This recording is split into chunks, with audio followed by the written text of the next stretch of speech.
একা রামের ওখানে সুগ্রীব দোসর, এই কথাই কিন্তু বলেছিল রাক্ষসরাজ রাবণ। আর এই দেশে জয় শ্রীরামের ভক্তরা যা করছে তাতে বলতেই হয়, একা এসআইআর এর ওখানে ডিটেনশন ক্যাম্প দোসর। হ্যাঁ, ভোটার তালিকার বিশেষ সংশোধনী বা এসআইআর দিয়ে যখন সারা দেশে গরম হাওয়া বইছে, ঠিক তখনই ডিটেনশন ক্যাম্পের সিদ্ধান্ত নিল মোদী সরকার। আসামের পর এবার সারা দেশ জুড়েই বসবে ডিটেনশন ক্যাম্প।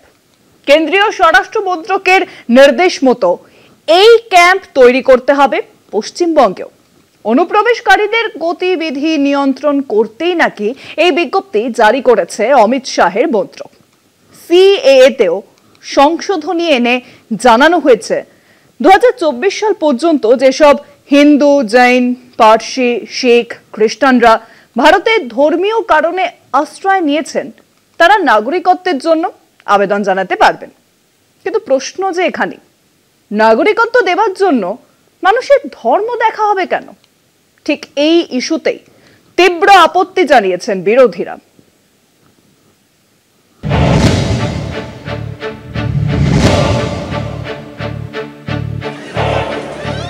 বিতর্ক শুরু হয়েছিল আগেই।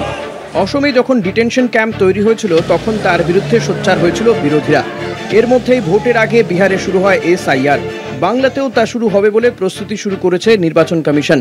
প্রতিবাদে আন্দোলনে নামে তৃণমূল। এই চলতি বিতর্কের মধ্যে এক ধাপ এগিয়ে এবার ডিটেনশন ক্যাম্প তৈরির নির্দেশ। দেশ জুড়ে ডিটেনশন ক্যাম্প তৈরির জন্য নির্দেশ জারি করেছে কেন্দ্রীয় স্বরাষ্ট্র মন্ত্রক। কি আছে ইমিগ্রেশন অ্যান্ড ফরেনার্স অ্যাক্ট 2025-এ? দেশে সদ্য চালু হওয়া এই আইন বলছে প্রতিটি রাজ্য ও কেন্দ্রশাসিত অঞ্চলে তৈরি করতে হবে ডিটেনশন ক্যাম্প। অবৈধভাবে বসবাসকারী বিদেশিদের গতিবিধি নিয়ন্ত্রণ করতে তাদের ফেরত পাঠানো না পর্যন্ত ওই ক্যাম্পে রেখে দেওয়া হবে।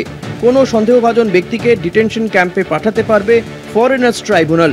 সন্দেহভাজন ব্যক্তি নাগরিকত্বের প্রমাণ দেখাতে না পারলে পাঠানো হবে ডিটেনশন ক্যাম্পে। বিদেশিরা ভারতে পর্বতারোহণ করতে চাইলে কেন্দ্রের অনুমতি নিতে হবে। দেশদ্রোহিতা, চরবৃত্তি, সন্ত্রাসবাদ, শিশু পাচার, নিষিদ্ধ সংগঠনের সদস্য ও খুন ধর্ষণে দোষী সাব্যস্ত বিদেশিদের ভারতে থাকার অনুমতি নাও দেওয়া হতে পারে। এর পাশাপাশি সিএএতেও বড় সংশোধন আনা হয়েছে। গত বছর অর্থাৎ 2024 সাল পর্যন্ত যেসব হিন্দু, জৈন, পার্সি, শিখ, খ্রিস্টান ভারতে ধর্মীয় কারণে আশ্রয় নিয়েছেন তারা নাগরিকত্বের জন্য আবেদন জানাতে পারবেন। সংশোধিত আইনকে স্বাভাবিকভাবেই স্বাগত জানিয়েছে রাজ্য বিজেপি। তবে ধর্মীয় কারণ দেখিয়ে এ ধরনের সংশোধন সংবিধান বিরোধী বলে ফের সোচ্চার হয়েছে তৃণমূল। সিএতে কোনো পরিবর্তন আসেনি, ফরেনার্স অ্যাক্টে পরিবর্তন এসেছে। সেই পরিবর্তন বলছে 31শে ডিসেম্বর 2024 সাল পর্যন্ত, 31শে ডিসেম্বর 2024 সাল পর্যন্ত বাংলাদেশি হিন্দু বা অন্যান্য সংখ্যালঘু তারা যদি ভারতবর্ষে এসে থাকেন তাহলে পরে তাদেরকে আর ডিপোর্ট করা যাবে না। বিজেপি এখন এই আমরা জানি এই সিএএ, এনআরসি, এসআইআর এইসব দিয়ে মানুষকে বিভ্রান্ত করে, এইসব দিয়ে ঘুরিয়ে দমন পীড়ন চালিয়ে তাদের এজেন্ডা তারা ফুলফিল করতে চায়, আসলে উন্নয়নে নেই। বিজেপির দাবি মূলত বাংলাদেশ থেকে যেসব গরিব নমশূদ্ররা এদেশে আশ্রয় নিয়েছেন তাদের সকলকেই হিন্দু হিসেবে নাগরিকত্ব দেওয়া হবে।